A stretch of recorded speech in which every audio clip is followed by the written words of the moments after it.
60 ರೂಪಾಯಿ ಖಾಲಿ ಒಂದು ಊಟಕ್ಕಾಗಿ. 68ರಲ್ಲಿ ಶಾಲೆ ಸ್ಕೂಲಿಗೆ ಹೋದೆ, ಹಿಂದೆ ಬೇಂಚಿ ಒಂದು 3 ತಿಂಗಳು ಹೋಗಿತ್ತು. ಅವಾಗ ಇದು ನನ್ನ ಹೆಸರು ಪುತ್ರನ್ ಅಂತ. ನಾನು ಕೊರಗಾಬಿ ಸಂಘಗಳ ಒಕ್ಕೂಟದ ಸಂಯೋಜಕನಾಗಿ ಸಮುದಾಯದ ಕೆಲಸವನ್ನು ಮಾಡ್ತಾ ಇದ್ದೇನೆ. ಬಹುಶಃ ನಾವು ಇವತ್ತು ಮಾಡುವಂತ ಈ ನೇರ ನೇಮಕಾತಿಗೆ ಸಂಬಂಧಪಟ್ಟಂತ ವಿಷಯ ಅಂತ ಹೇಳಿದ್ರೆ, ಒಂದು ನಮ್ಮ ಯುವಜನರಿಗೆ ನೇರ ನೇಮಕಾತಿಯಲ್ಲಿ ಆಗ್ಬೇಕು. ಅದಕ್ಕೆ ಕಾರಣ ಏನಂತ ಹೇಳಿದ್ರೆ, ಒಂದನೇದಾಗಿ ನಮ್ಮಲ್ಲಿ ನಮ್ಮ ಯುವಕರು ಇವಾಗಲೂ ಕೂಡ ಇನ್ನೂ ಕೂಡ ಭಯದಲ್ಲಿ ಇರ್ತಾರೆ ಮತ್ತು ಹಿಂಜರಿಕೆ, ಅವರಿಗೆ ಕೀಳರಿಮೆ. ಈ ಕಾರಣಕ್ಕಾಗಿ ಕೆಲವೊಂದು ಎಕ್ಸಾಮ್ ಅನ್ನ ಪಾಸ್ ಮಾಡ್ಲಿಕ್ಕೆ ಆಗುದಿಲ್ಲ. ಬಹುಶಃ ನಾವು ಈ ಒಂದು ವಿಷಯಕ್ಕೆ ಈ ಹಿಂದೆನೆ ನಾವು ಕೂಡ ಒಂದು 10 ದಿನ ನಾವು ಪ್ರತಿಭಟನೆ ಮಾಡಿದ್ದೇವೆ. ಪ್ರತಿಭಟನೆ ಮಾಡಿ ನಾವು ಸರ್ಕಾರದ ಗಮನವನ್ನ ಸೆಳೆದಿದ್ದೇವೆ. ಬಹುಶಃ ಆ ದಿನ UT ಖಾದರ್ ಸರ್ ಅವರು ಬಂದು ಇದನ್ನ ಕಂಪ್ಲೀಟ್ ನಾನು ಕ್ಲಿಯರ್ ಆಗಿ ಮಾಡ್ತೇನೆ, ಇವತ್ತೆಲ್ಲ ನೀವು ಪ್ರತಿಭಟನೆಯನ್ನು ಹಿಂತಕೊಳ್ಬೇಕಂತ ಒಂದು ನಮ್ಗೆ ಒಂದು ನಮ್ಮನ್ನ ಮನವಿ ಮಾಡಿಕೊಂಡ್ರು. ಅವರ ಒಂದು ಮಾತಿಗೆ ನಾವು ಹಿಂದೆ ತಗೊಂಡಿದ್ದೇವೆ. ಬಹುಶಃ 16 ತಿಂಗಳಾದ್ರೂ ಕೂಡ ಯಾವುದೇ ಕೂಡ ಈ ನಮ್ಮ ನೇರ ನೇಮಕಾತಿಗೆ ಸಂಬಂಧಪಟ್ಟಾಗಿ ಯಾವುದೇ ಕೂಡ ಇಂಪ್ಲಿಮೆಂಟೇಷನ್ ಮಾಡಿಲ್ಲ.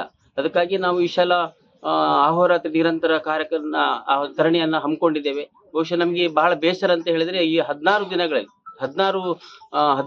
15 ದಿನಗಳಲ್ಲಿ DC ಅವರು ನಮ್ಮ ಮನವಿಯನ್ನು ಸ್ವೀಕರಿಸಕ್ಕೆ ಬಂದಿಲ್ಲ. ನಮ್ಮ ಮನವಿಯನ್ನು ಸ್ವೀಕರಿಸಿ ಅದನ್ನು ಮುಖ್ಯಮಂತ್ರಿಗಳಿಗೆ ಕಳಿಸಿಕೊಡ್ಬೇಕಾಗಿತ್ತು. ಆದ್ರೆ ಈವರೆಗೂ ಕೂಡ ಬರೆದಿರುವಂತದ್ದು ಬಹಳ ಬೇಸರದ ಸಂಗತಿ. ನಾವು ಈ ಬಗ್ಗೆ ನಾವು ಇವತ್ತು ಅವರಿಗೆ ಜಿಲ್ಲಾಡಳಿತ ವಿರುದ್ಧ ನಾವು ಕಪ್ಪು ಪಟ್ಟಿಯನ್ನ ಕಟ್ಟಿ ನಾವು ಇವತ್ತು ಅವರಿಗೆ ಈ ಸಂದೇಶವನ್ನ ಕಳಿಸಿದ್ದೇವೆ.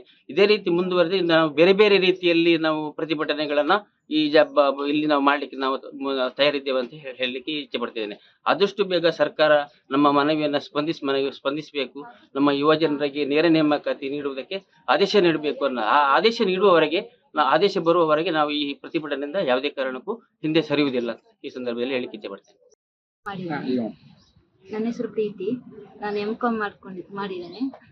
ನಾನು ಹೇಳೋದೇನಂದ್ರೆ ಸರ್, ನಮ್ಮಲ್ಲಿ ಈಗ ಡಿಸ್ಟಿಂಕ್ಷನ್ ಅಲ್ಲೆಲ್ಲ ಪಾಸ್ ಆದ್ರೆ ಎಷ್ಟೋ ಜನ ಇದ್ದಾರೆ, ಎಲ್ಲಿ ಹೋದ್ರು ಕೂಡ ಹೇಳೋದು ಇಷ್ಟೇ, 50% ತೆಗೆದ್ರೆ ನಿಮ್ಗೆ ಕೆಲಸ ಸಿಗ್ತದೆ ಅಂತ ಹೇಳ್ತಾರೆ. ಇಲ್ಲಿ 50ಕ್ಕಿಂತ ಎಷ್ಟೋ ಜನ ತುಂಬಾ ಪರ್ಸೆಂಟೇಜ್ ಅಲ್ಲಿ ಪಾಸ್ ಆಗಿದ್ದಾರೆ, ಎಲ್ಲಿ ಕೆಲಸ ಸಿಕ್ಕಿದೆ ಇವ್ರು ಆ ತರ ಎಲ್ಲ ಹೇಳ್ತಾರಲ್ಲ. ನಾನು ಹೇಳುದು, ಈಗ DC ಆಫೀಸಲ್ಲಿ ಎಷ್ಟೋ ಸಲ ಬಂದು ನಾನೇ ಅರ್ಜಿ ಕೊಟ್ಟಿದ್ದೇನೆ, ಅದಕ್ಕೊಂದು ಎಂತ ರೆಸ್ಪಾನ್ಸ್ ಸಹ ಇಲ್ಲ. ತಾಲೂಕು ಆಫೀಸಲ್ಲಿ ಸಹ ಕೆಲಸ ಮಾಡಿದ್ದೇನೆ ನಾನು. ಅಂದು ನನ್ಗೆ ಫಸ್ಟ್ ಪ್ರಿಫರೆನ್ಸ್ ಅಲ್ಲಿ ಕೊಡ್ತೇನೆ ಅಂತ ಹೇಳಿದವರು ಕೊಡ್ಲೇ ಇಲ್ಲ, ಯಾರನ್ನೆಲ್ಲ ಹಾಕಿದ್ದಾರೆ. ಅವರಿಗೆಲ್ಲ ಕೆಲಸ ಸಿಗ್ತದೆ, ನಮ್ಮ ಕೊರಗರಿಗೆಲ್ಲ ಕೆಲಸ ಸಿಕ್ಕುದಿಲ್ವಾ? ಹಾಗಾದ್ರೆ ಅದು ಒಂಥರ ಬೇಜಾರಾಗ್ತದೆ. ಇಷ್ಟು 15 ದಿನ ಆದ್ರೂ ಇನ್ನೂ ಕೂಡ ಒಂದು DC ಸಹ ಬಂದು ಇಲ್ಲಿ ನಮ್ಮನ್ನೊಂದು ಕೇಳಿಲ್ಲ ಅಂದ್ರೆ ಅದೊಂದು ಬೇಜಾರದ ಸಂಗತಿ. ಅದಕ್ಕೆ ನಾ ಹೇಳುದು, ನಮ್ಗೆ ಇದಕ್ಕೊಂದು ಒಳ್ಳೆ ಪರಿಹಾರ ಸಿಗ್ಬೇಕು. ನಮ್ಮ ಸಮುದಾಯಕ್ಕೆ, ನಮ್ಮ ಮಕ್ಕಳಿಗೆ ಇಷ್ಟೆಲ್ಲ ಎಜುಕೇಶನ್ ಮಾಡ್ಕೊಂಡು ಇನ್ನೂ ಕೂಡ ಕೆಲಸ ಇಲ್ಲದೆ ಎಷ್ಟು ಜನ ಇದ್ದಾರೆ. ಪ್ರೈವೇಟಿಗೂ ಹೋದ್ರು ನಮ್ಮನ್ನು ಕೊರಗರ ಅಂತ ಹೇಳಿದ್ರು ಕೂಡ ಕೆಲಸ ಯಾರು ಕೊಡುದಿಲ್ಲ, ಮೇಲಿಂದ ಕೆಳಗೆ ನೋಡ್ತಾರೆ ನಮ್ಮನ್ನು.